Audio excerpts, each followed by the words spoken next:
Hello మరియు నమస్కారం. నేను డాక్టర్ కంచన్ సింగ్. భారత్ హోమియోపతిలో మీ అందరిని స్వాగతిస్తున్నాను. ఈ వీడియోలో నేను అందరితో మాట్లాడబోతున్నాను. ఒక కిడ్నీ రోగి తన డిన్నర్ డైట్‌లో ఏ విషయాలను చేర్చుకోవచ్చు.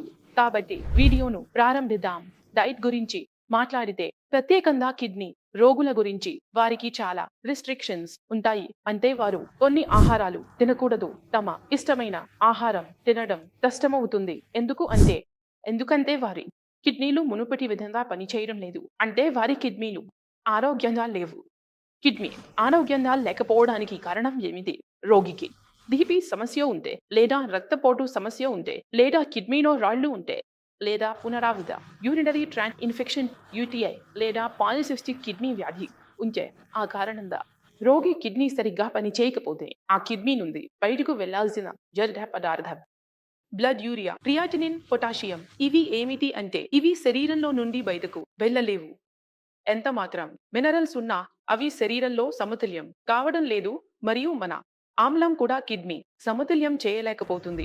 ఎందుకు అంటే కిడ్నీ పని ఏమిటంటే అన్ని వ్యర్థ పదార్థాలను మన శరీరంలో నుండి ఫిల్టర్ చేసి మూత్రం ద్వారా బయటకు పంపడం. కానీ కొన్ని కారణాల వల్ల మన కిడ్నీ పని చేయలేకపోతే అది మినరల్స్ ను సమతుల్యం చేయలేరు, ఆమ్లాన్ని కూడా సమతుల్యం చేయలేరు మరియు అన్ని వ్యర్థ పదార్థాలను శరీరంలో నుండి బయటకు పంపలేరు. కిడ్నీ మన పని చేయలేకపోతే అన్ని వ్యర్థాలు మన శరీరంలో నిల్వ అవ్వడం ప్రారంభమవుతుంది.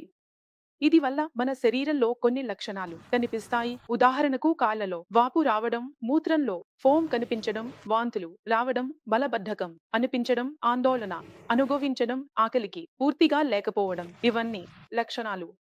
ఇప్పుడు ప్రశ్న ఏమిటంటే ఒక కిడ్నీ ఫెయిల్యూర్ రోగి తన ఆహారంలో అంటే తన డిన్నర్ డైట్లో ఏ వస్తువులను చేర్చుకోవచ్చు అంటే ఒక కిడ్నీ ఫెయిల్యూర్ రోగి తన ఆహారంలో ధాన్యాల నుండి తయారైన రొట్టె తినవచ్చు. అంటే గోధుమ పిండి రొట్టె తినవచ్చు.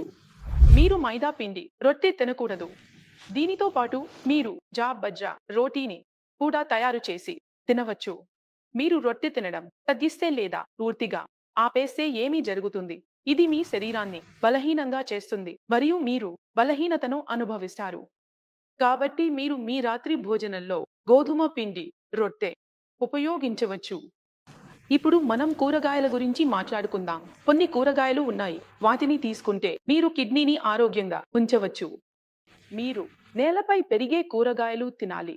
ఉదాహరణకు దోసకాయ, టిహా, టిండే, పరోవల్, టర్రెల్ మరియు కొన్నిసార్లు భిండి కూడా తినవచ్చు. ఇవి కాకుండా మీరు కాప్సికం మరియు పత్త గోబీ కూడా తినవచ్చు. మీరు ఈ కూరగాయల్లో ఏమిటి తక్కువ పొటాషియం ఉన్న కూరగాయలు మీ పొటాషియం స్థాయిని పెరగనీయకుండా చేస్తాయి మరియు మీ పొటాషియం స్థాయిని సమతుల్యం చేస్తాయి. అవి నేల కింద ఉన్న అన్ని కూరగాయలు. మన దగ్గర బంగాళాదుంపలు, చిలగడ దుంపలు, టర్నిప్లు ఉన్నట్లే ఇవిలో పొటాషియం పరిమాణం చాలా ఎక్కువగా ఉంటుంది. మీరు ఈ కూరగాయలను తినేటప్పుడు మీ శరీరంలో పొటాషియం స్థాయి కూడా పెరిగినట్లు కనిపిస్తుంది. ప్రోటీన్ స్థాయి పెరిగితే అది మన హృదయంలో ఒత్తిడి పెంచుతుంది. ఎందుకు? మన శరీరం ఏమిటి? దేనితో తయారైంది? కండరాలతో తయారైంది. పంపింగ్ వేగంగా చేయడం ప్రారంభమవుతుంది. దీనివల్ల మన బ్లడ్ ప్రెషర్ పెరుగుతుంది. ఇప్పుడు బ్లడ్ ప్రెషర్ పెరిగితే ప్రోటీన్ స్థాయి పెరిగితే కిడ్నీ మునుపటి విధంగా పనిచేయలేకపోతుంది మరియు మౌలిక పదార్థాలను మన శరీరంలో మళ్ళీ నిల్వ చేయడం ప్రారంభిస్తుంది. మేము వచ్చే నెలలో నివేదికలు చేస్తే మనకు కనిపిస్తుంది మన క్రియాటినిన్ పెరిగింది మరియు మన పొటాషియం స్థాయి కూడా పెరిగింది. కిడ్నీ ఫెయిల్యూర్ రోగి తన ఆహారంలో ముఖ్యంగా రోజువారీ ఆహారంలో నేలపై పెరిగే కూరగాయలను మాత్రమే తీసుకోవాలి. ఇప్పుడు మేము పప్పుల గురించి మాట్లాడుకుందాం.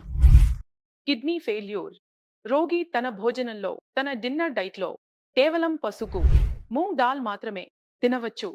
ఎందుకంటే ఇందులో ప్రోటీన్ పరిమాణం సమతుల్యంగా ఉంటుంది మరియు ఇది సులభంగా జీర్ణమవుతుంది. మీరు సులభంగా జీర్ణం చేసుకుంటే మీ కిడ్నీపై ఎక్కువ ఒత్తిడి ఉండదు. ఎందుకంటే మనం ఏదైనా తింటే మన లివర్ ఏమి చేస్తుంది అంటే దాన్ని జీర్ణం చేసి ఒక బై ప్రోడక్ట్ ను విడుదల చేస్తుంది. దీనిని బ్లడ్ యూరియా అంటారు. మీరు హెవీ ప్రోటీన్ తీసుకుంటే ఉదాహరణకు రాజ్మా, మటన్, చికెన్ మీ లివర్ త్వరగా పనిచేయడం ప్రారంభిస్తుంది మరియు బ్లడ్ యూరియాను త్వరగా మీ రక్తంలో విడుదల చేయడం ప్రారంభిస్తుంది. మరియు ఇప్పటికే మీ కిడ్నీ మునుపటి విధంగా పనిచేయలేకపోతున్నాయి కాబట్టి మీ బ్లడ్ యూరియా స్థాయి కూడా పెరిగినట్లు మీరు చూడవచ్చు.